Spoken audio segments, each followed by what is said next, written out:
Hello students, how are you?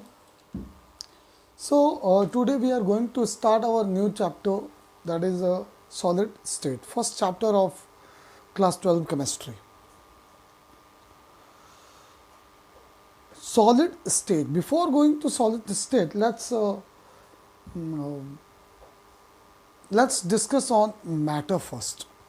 What is matter? Matter is anything which has mass and occupies some volume. According to the physical properties of matter, matter is of three types. First one is solid, second is liquid, and third one is gas. Actually, it is of five types: Bose-Einstein, condensate, and plasma also. But we consider these three types mainly: solid, liquid, and gas. And these states of matter depends upon two major factors, and the factor is temperature and pressure. When we apply temperature on solid, it got converted into liquid. For example, ice.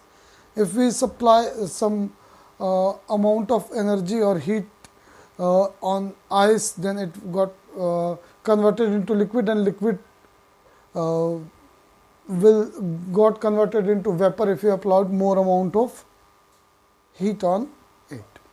So, interconversion of these states of matter depends upon temperature and pressure, and most of the things around us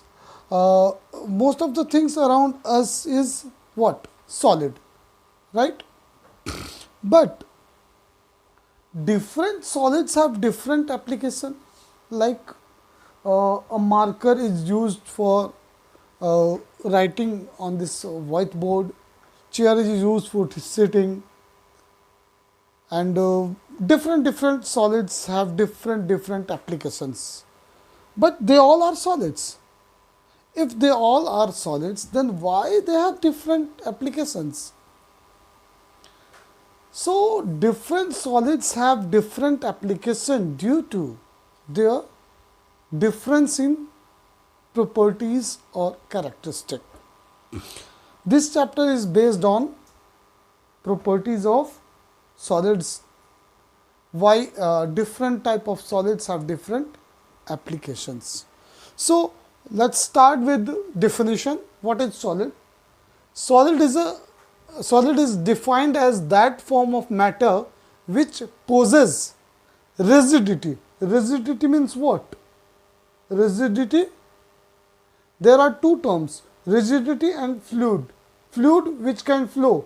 Fluid is used for liquid and gaseous state, and rigidity means no compressibility, okay, not compressible, and hence possesses a definite shape and definite volume.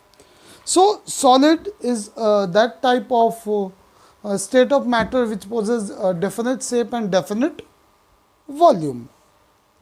Actually, the characteristic of this solid state depends on intermolecular force of attraction between constituting particles of the solid, as well as thermal energy. What is thermal energy?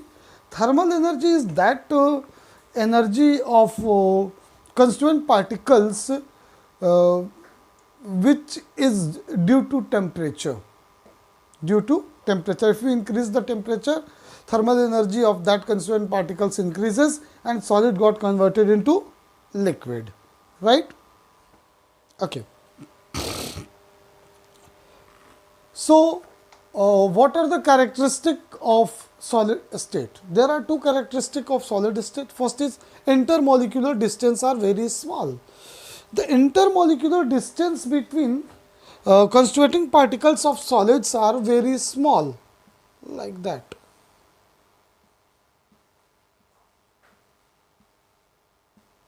So,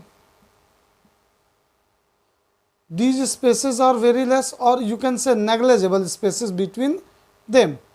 So, due to negligible or very small intermolecular distances between them, intermolecular force of attraction is more. Okay. And second thing, it occupies fixed position. They occupy fixed position. Due to that fixed position, they can vibrate. They can't move here and there, because there is very strong force of attraction between these molecules, that is intermolecular force, interatomic force or interparticle force, you can say. Due to that strong intermolecular force, they can vibrate or oscillate about their mean positions. Okay. Now, solids, solid is of two types. First one is called crystalline solid, and second one is called amorphous solid. Crystalline solids are metals and non-metals. Amorphous solids are like rubber, glass, plastics, and some high molecular mass of polymers of high molecular mass. Polymers of high molecular mass, having high molecular mass are comes in amorphous solid. Okay. Now, what is crystalline solid and what is amorphous solid? First, crystalline solids. Crystalline solids are those which have regular ordered arrangement, and that ordered arrangement is long form, right? That is long range order. Okay.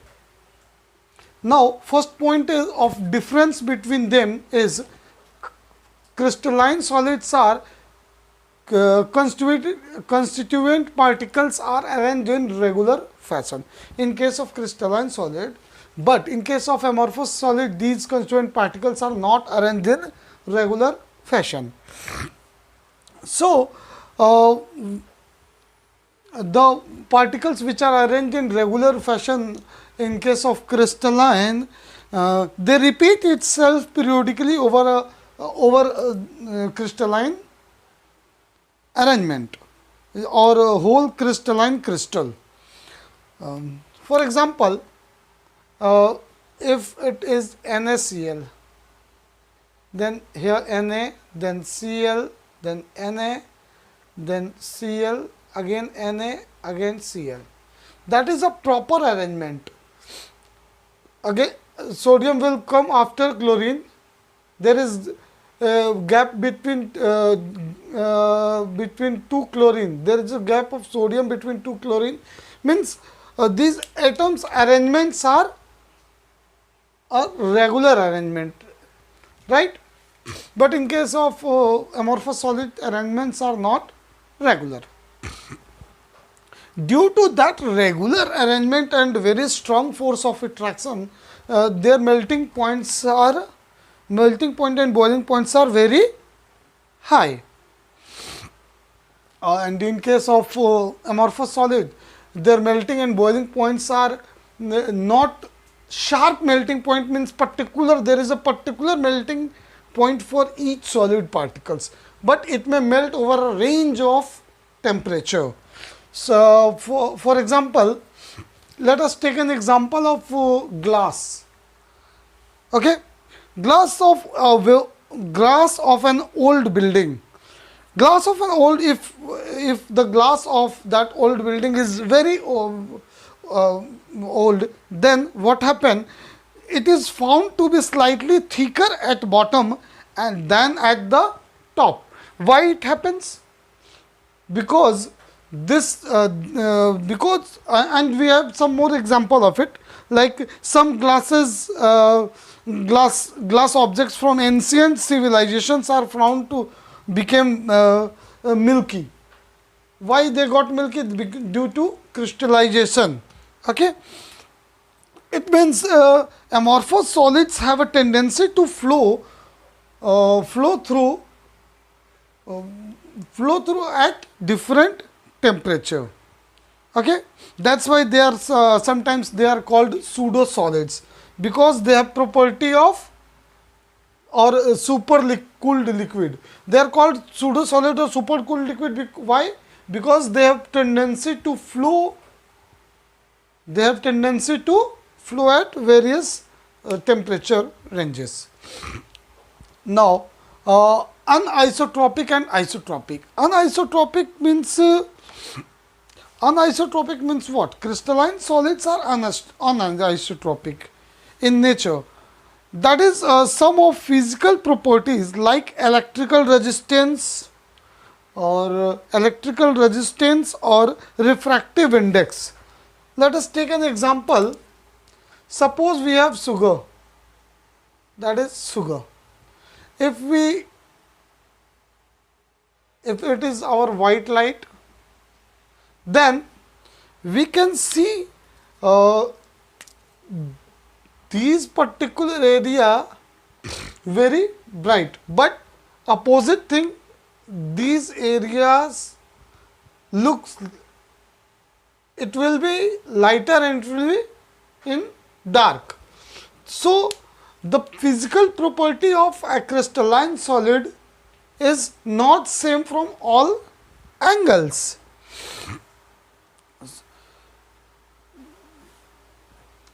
And what about our isotropic or amorphous solid? Amorphous solid like glass.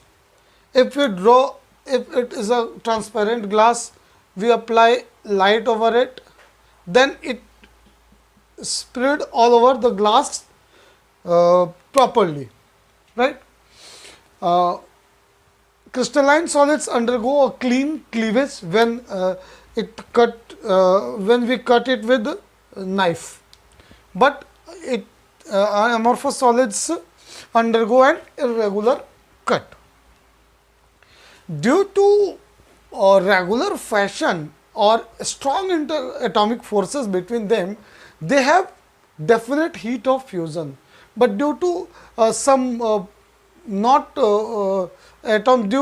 these atoms are not arranged in proper way, that is why they have not definite heat of fusion.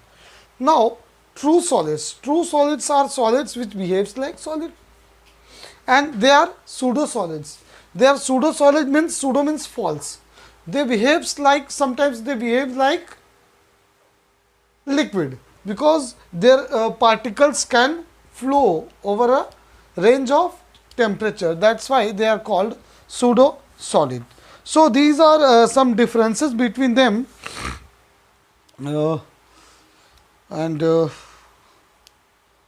one more thing, crystalline solids have long range order, and amorphous solids have short range of order. Thank you for today.